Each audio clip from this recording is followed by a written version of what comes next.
हाय। कैसे हैं आप? होप कि आप सब लोग ज़बरदस्त होंगे। जैसे कि मैंने आपको लास्ट टाइम अपने इस यूट्यूब चैनल के लिए जो मैंने कास्टिंग टिप्स शुरू की हैं उसका पहला एपिसोड लास्ट आ चुका है और ये सेकंड एपिसोड है जिसमें आने में थोड़ा सा टाइम लग गया। और मुझे लगता है कि किसी भी चीज़ में अगर थोड़ा सा टाइम लग रहा है तो वो अच्छे के लिए होता है और होप कि आपके और हमारे सब के लिए अच्छा। तो जैसे कि मैंने आपसे डिस्कस किया था लास्ट टाइम कि मैंने आपको हाइजीनिक पॉइंट ऑफ व्यू से डिस्कस किया था कि किसी एक्टर को जब ऑडिशन के लिए जाना होता है तो उसमें वो चीज़ नहीं होनी चाहिए जिसकी वजह से कास्टिंग डायरेक्टर या उसकी टीम जो है उससे अनकंफर्टेबल फील करे। तो वो थी उसकी बॉडी की, मतलब मुंह में से जो स्मेल है वो नहीं आनी चाहिए, आपकी स्वेट की स्मेल नहीं आनी चाहिए, जो मैंने लास्ट टाइम नहीं बताया था लेकिन अब बता रहा हूँ। और कभी कभी ऐसा भी होता है कि लोग शूज़ में से स्मेल आती है या पैरों में से स्मेल आती है, क्योंकि कहीं अगर आप ऑडिशन पे जाते हैं तो वहाँ पर आपको शायद शूज़ रिमूव करने पड़े कि भाई कोई सीन अगर उन्होंने क्रिएट किया है वहाँ पर आपको शूज़ उतारने हैं, तो वो भी स्मेल सॉक्स में से और शूज़ में से नहीं आनी चाहिए। तो इस चीज़ का भी ध्यान रखिएगा, बहुत इम्पोर्टेंट है। तो उसके साथ साथ मैंने कुछ आपसे डिस्कस किया था कि जब आप ऑडिशन पे जाएं तो वहाँ पर आपको जब लाइंस मिलती हैं तो आप कास्टिंग डायरेक्टर या उसकी टीम से पूछ सकते हैं कि किस तरह का कैरेक्टर है, आगे पीछे क्या है, जिसके बारे में अगर आपको पता चलेगा तो आप और भी अच्छी तरह से परफॉर्मेंस दे सकते हैं ना। ये जो सेकंड एपिसोड है ये उसी से रिलेटेड आगे हम लोग मूव करते हैं कि जब भी कभी आप ऑडिशन पे जाते हैं तो बहुत इंपॉर्टेंट, जैसे आपने ठीक है मैंने आपको बताया कि आपको नीट एंड क्लीन होके जाना है। नाउ सेकंड चीज़, पेशेंस बहुत इंपॉर्टेंट रोल प्ले करता है, मतलब सब्र। तो अगर आपके अंदर सब्र है, पेशेंस है, तो बहुत ज़रूरी है और आपके करियर के लिए और आपकी लाइफ के लिए भी वो बहुत इम्पोर्टेंस रखता है। जब आप कभी ऑडिशन पे पहुंचते हैं तो वहाँ काफ़ी सारे लोग हो सकते हैं या हो सकता है आपसे पहले, अगर वो ऑडिशन जो है वो टाइम स्लॉट के अकॉर्डिंग है, मान लीजिए अगर 2 बजे आपका ऑडिशन है और आपसे पहले किसी का ऑडिशन 1 बजे का होगा, उसको ब्रीफ देने के बाद 1:20 या 1:30 बजे अगर उसका ऑडिशन शुरू होता है तो आधा घंटा टीम देती है उसको। मान लीजिए वो आधे घंटे के बजाय हो सकता है वो 45 मिनट्स लग जाए या मतलब 1 घंटा भी लग सकता है। कभी कभी ये बहुत रेयर होता है, लेकिन अगर 15-20 मिनट ऊपर होते हैं, आधा घंटा ऊपर होता है या थोड़ा और ज़्यादा टाइम लग रहा है, तो उसके लिए आपको फ़िक्र करने की ज़रूरत नहीं है, उसके लिए आपको परेशान होने की ज़रूरत नहीं है। क्योंकि अगर वो टीम उस एक्टर को जो वो पहले पहुंचा है उसको अगर टाइम दे रही है और उससे परफॉर्मेंस निकलवा रही है, और शायद हो सकता है कोई प्रॉब्लम हो या उससे कुछ और अच्छी चीज़ें उसके इनपुट हों एक्टर के, वो निकल रहे हों और उसमें वो टाइम लग रहा हो, और आप सोचें कि नहीं यार मुझे तो उन्होंने 2 बजे बुलाया था और अभी 2:30 बज गया और अब मुझे कहीं और भी जाना है, तो कोशिश ये कीजिए कि अगर आपको 2 बजे बुलाया गया तो आप पहले पहुँचिए, 10-15 मिनट पहले पहुँचिए, अच्छा होता है। और वो टाइम निकाल के जाइए कि हो सकता है आपको वहाँ पर 2 घंटे 2.5 घंटे लगे। उसका रीज़न क्या है कि हो सकता है आपने सोचा कि यार 1 घंटे बाद मैं फ्री हो जाऊंगा या 2 घंटे बाद फ्री हो जाऊंगा, उसके बाद मैं दूसरे ऑडिशन पे चला जाऊंगा या मैं कोई दूसरा काम कर लूँगा, या आपने किसी फ्रेंड से मिलने के लिए बोला होगा या किसी रिलेटिव के घर जाना होगा, कोई भी चीज़ हो सकती है, कोई भी आपको दूसरा काम हो सकता है। बट कोशिश कीजिए कि अगर आपको शॉर्टलिस्ट करके बुलाया है तो आप टाइम निकाल कर जाइए। और अगर उन्होंने बोला है कि आपका ऑडिशन जो वो 1 घंटे में फिनिश कर देंगे तो आप 2-2.5 घंटे ज़्यादा निकाल कर जाइए, क्योंकि वो आपके लिए बेहतर होगा। मान लीजिए जितना टाइम उसको दिया है उसके बाद फिर वो आपका टाइम 2 बजे का होता है, उसके बाद किसी दूसरे एक्टर का टाइम 3 बजे का होता है, हो सकता है उसको भी लेट हो जाए। क्यों? क्योंकि आपकी परफॉर्मेंस हो सकता है और भी अच्छी हो और आपको उनको फेस के अकॉर्डिंग जो भी परफॉर्मेंस मिल रही है, जो परफॉर्मेंस आप दे रहे हैं उसके हिसाब से हो सकता है आपसे वो कुछ और इम्प्रोवाइज़ भी करवाएं या फिर कुछ और भी सीन उसमें ऐड कर सकते हैं कि, या कुछ और लाइंस ऐड कर सकते हैं कि नहीं आप इसमें ये लाइंस ऐड कर दीजिए, फिर उसके बाद आप परफॉर्मेंस दीजिए। तो वो टीम आपसे बेस्ट परफॉर्मेंस निकलवाने की कोशिश करती है। तो इसलिए जो टाइम की जो आपके दिमाग में चल रहा होगा उसको रिमूव कर दीजिए, पेशेंस रखिए, सब्र रखिए, सब्र का फल मीठा होता है, पुराने बुजुर्ग भी कहते आए हैं, और ये चीज़ फैक्ट भी है कि जो भी चीज़ होती है वो पेशेंस अगर उसमें है तो बहुत ज़रूरी है, अच्छा ही होता है। तो इन चीज़ों का ध्यान रखिए। जब आप दूसरी चीज़ ये कि पेशेंस के साथ साथ मतलब कोई ऐसी चीज़ नहीं होनी चाहिए कि आप, ठीक है आप काम कर चुके हों, वैसे तो जो लोग सीनियर एक्टर्स होते हैं उनको हम प्रायोरिटी देते हैं, मतलब जो बहुत ज़्यादा काम कर चुके हों या जिनका बहुत ज़्यादा नाम हो तो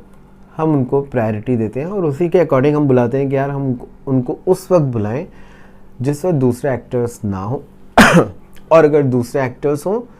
तो उनका टाइम की वैल्यू रखते हुए हम उनको उस टाइम लिमिट के अंदर ऑडिशन करके उनको भेज दें। बट जैसे आपने बहुत ज़्यादा काम नहीं किया हुआ, बट बहुत सारे जैसे कमर्शियल्स कर चुके होते हैं लोग, लड़के लड़कियाँ, या सीरीज़ कर चुके होते हैं या फिल्म्स में कुछ अच्छे रोल कर चुके होते हैं, तो उनको लगता नहीं यार हम सीनियर हैं या हमने अच्छा खासा काम किया है, तो अपने साथ में वो एक बॉय भी ले आते हैं। और वो चीज़ नहीं होनी चाहिए कि बॉय भी हो या मेकअप वाला भी साथ में हो। तो वहाँ पर कोशिश कीजिए कि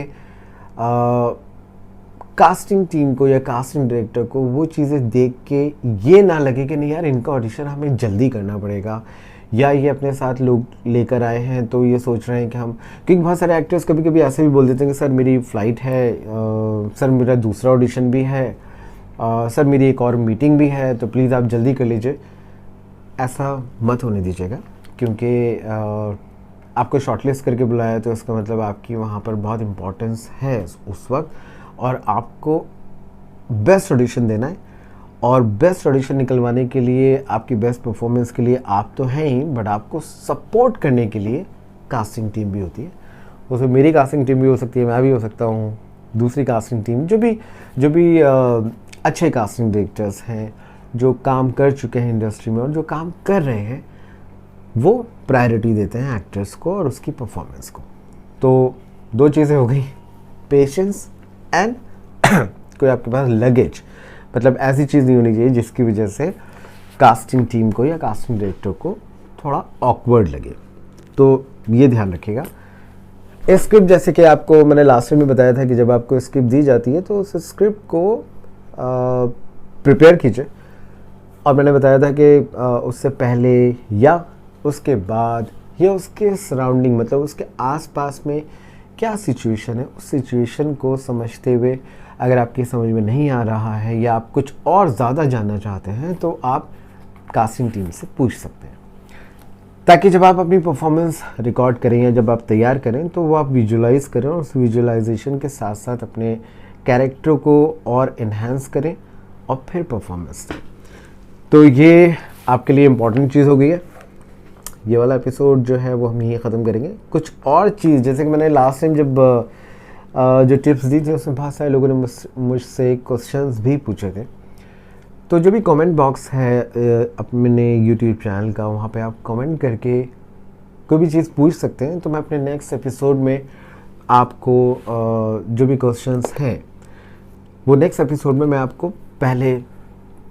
5 मिनट कोशिश करूँगा कि वो जो भी क्वेश्चंस हैं और जो भी आप पूछना चाहते हैं उनके मैं जवाब दे सकूँ आपको,